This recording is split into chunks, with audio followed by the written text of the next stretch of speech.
Thanks for joining us for this COVID-19 and City News Briefing for Wednesday, February 3rd. Today in the hospital between Marriott Health Wesley and Forest General, there are 70 people who are COVID positive. That's 13 under where we've been for the last 14 days, and of those 70, 29 are in the ICU. As you can see, we've been sort of on a steady decline in terms of hospitalizations since that big spike in early January, and so getting now to 70 is a big step for us, and we hope that trend downward continues. Statewide today, there were 791 new cases reported with 26 new deaths, and unfortunately, since our briefing on Friday, we've had 3 new deaths in Forest County and 1 new death in Lamar County, bringing totals to 130 in Forest County and 67 in Lamar, and we send our thoughts and condolences to those families. New positive cases today, Forest County saw 26 new cases, Lamar County saw 23, so under 50 for the entire metro area. Since this began, Forest County's had 6,542 infections, Lamar County 5,339.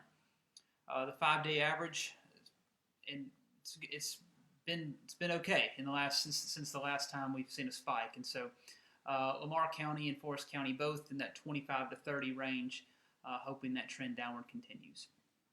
Inside 14 days, this is the number of people who have tested positive in the last 2 weeks. In Forest County, that number is now at 504. In Lamar County, that number is at 431. So, of course, the inside 14-day number is an estimate on how many active cases we could have in our community. And so to see that number get back into the 900s and now at 938 is hopefully a positive sign, too. Again, still higher than the spike we saw in July, but getting under 1,000 was a big step. We hope that continues. So compared to a week ago, Forest County is down 34.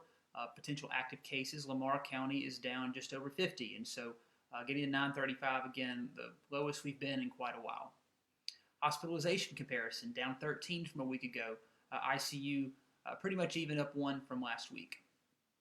Our 4 factors that we look for in terms of accomplishing our goals of protecting the vulnerable and preventing overrun of the healthcare system. We believe in widespread availability of testing, wearing masks, watching our own data, listening to all voices, and of course, Wednesday is our weekly conference call where we talk with both our hospitals, Hattiesburg Clinic, emergency management, all of our local governments, as well as our universities and school districts and the Department of Health.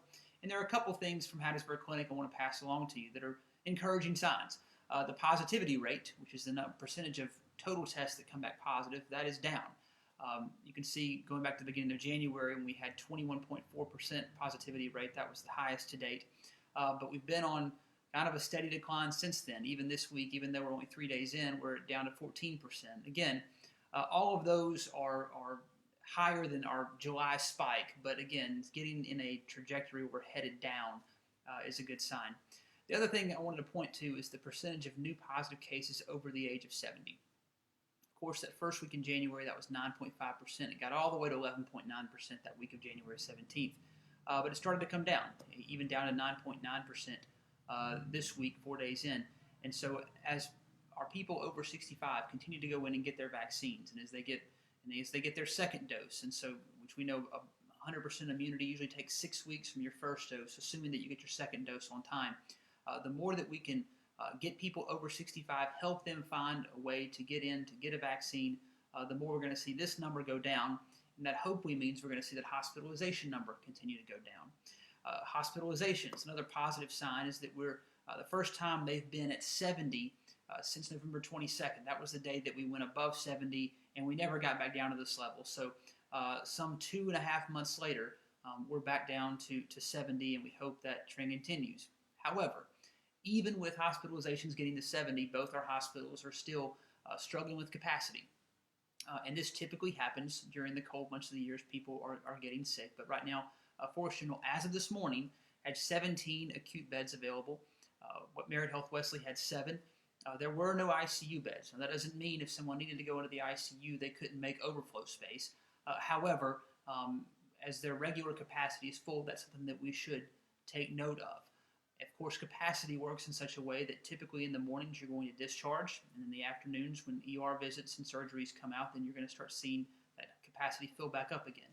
But even though hospitalizations that are COVID-related are down, we still need to keep an eye on that overall hospital capacity. Several pieces of city news for you today. Last night, the City Council signed an agreement that would expand our tuition assistance program with Pearl River Community College to the general population. Of course, we're extending our recent high school graduates, allowing them to go 2 years at PRCC tuition free. But we're also opening up some scholarship opportunities, a limited number of scholarships for those of any age who want to go back to one of the allied health fields, who want to go back for one of the continuing education, the trades like welding, machinery, things like that. Those opportunities are available.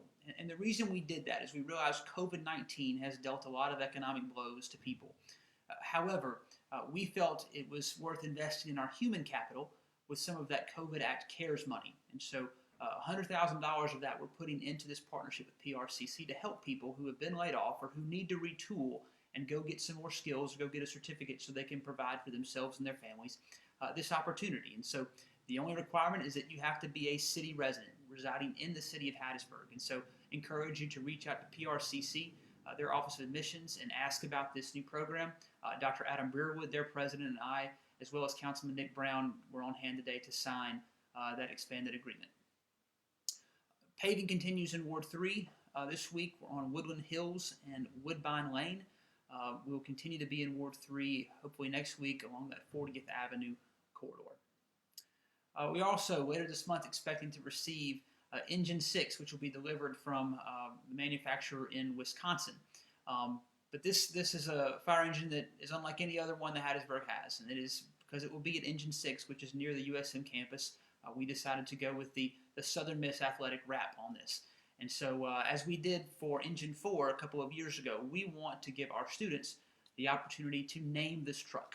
And so if you are a Southern Miss student, or if you're at any one of our local K-12 schools, whether you're in Hattiesburg, PCS, Sacred Heart, Lamar County, Forest County, encourage you to go to hattiesburgms.com or go to the link on the City of Hattiesburg Facebook page. Deadline for submissions is February the 10th. And finally, our act of courage. Of course, February is Black History Month, and a lot of the usual events that we have, the kickoff at the African American Military History Museum, the Soul Food Celebration, those in-person events won't be happening this year. But there are several virtual events that you can attend, either through the Southern Miss Activities Council or through the African American Military History Museum. Two this week that you want to check out is Storytime with a Soldier, February 5th. That's Friday at 10 a.m. That'll be on the African American Military History Facebook page. Also, February 5th, we have a drive-in movie hosted by the Southern Miss Activities Council at 7 o'clock in the Payne Center parking lot. And so they'll be showing the movie 42. So encourage you to go to our Facebook page. We posted all of these opportunities, and find a way to plug in to Black History Month. As we continue this week, remember to wash your hands, take care of yourself, wear a mask if you go out in public, do only what is essential, and remember, you're safer at home. Have a good evening.